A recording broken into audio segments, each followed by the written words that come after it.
హైరా కుర్రోళ్ళు, ఒరే కుర్రోళ్ళు, మన కుర్రోళ్ళందరూ కూడా డ్రైవింగ్ చేసేటప్పుడు చాలా స్పీడ్‌గా వెళ్ళిపోతున్నారు. దీనివల్ల ఎవరికీ ఉపయోగం ఉండదు. స్పీడు చాలా వరకు తగ్గించండి కుర్రోళ్ళు.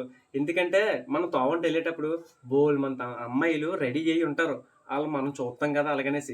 మీరేమో జయ్యమని పోతున్నారు. ఏదో 'సింహాద్రి' సినిమాలో రామ్ బ్రహ్మ వచ్చినాడు. ఆళ్ళ తాలీ బంధువులందరూ వచ్చినారు. రాము ఒకసారి సిలక రా అంటే జమ్మునెళ్ళి జమ్మున పోద్ది చూడు. అలా వెళ్తున్నారా కుర్రోళ్ళు మీరు.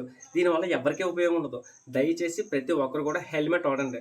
దీనివల్ల ఏ ఇబ్బందులు ఉండవు. ఒకవేళ మనం పడిపోయినా సరే అంత ప్రమాదం జరగదు. అంత అంత దాకా మనం తెచ్చుకోవద్దు. చాలా స్లోగా 30, 40లో వెళ్ళండి కుర్రోళ్ళు. ఏం పోయింది, బండి మైలేజ్ వస్తుంది, మన ప్రాణాలు కూడా మిగిలితే చిన్న చిన్న దెబ్బలతో బయటపడతాం. ఏమైనా తగలరాని చోట ఏమైనా చిన్న చిన్న దెబ్బలు తగిలితే అంతే. కాబట్టి ప్రతి ఒక్కరు కూడా దయచేసి హెల్మెట్ వాడండి. నా తల రాలిపోతుంది, నేను కళ్ళజోడు పెట్టుకుంటున్నాను అని మాత్రం వద్దు. ప్రతి ఒక్కరు కూడా బండి డ్రైవింగ్ చేసేటప్పుడు మాత్రం హెల్మెట్ ఉపయోగించండి. నాకు అదే కావాలి. మనమే కదరా మనందరం బాగుపడతాం. దీనివల్ల ఏ ప్రమాదాలు జరగవు. దయచేసి ప్రతి ఒక్కరు కూడా హెల్మెట్ వాడని కుర్రోళ్ళు దయచేసి అర్థం చేసుకుంటారా. ఎందుకు చెప్తున్నాను, మీ బ్రదర్గా చెప్తున్నాను, నేను మీ బామ్మదిగా చెప్తున్నాను మీకు. దయచేసి అర్థం చేసుకుని కుర్రోళ్ళు.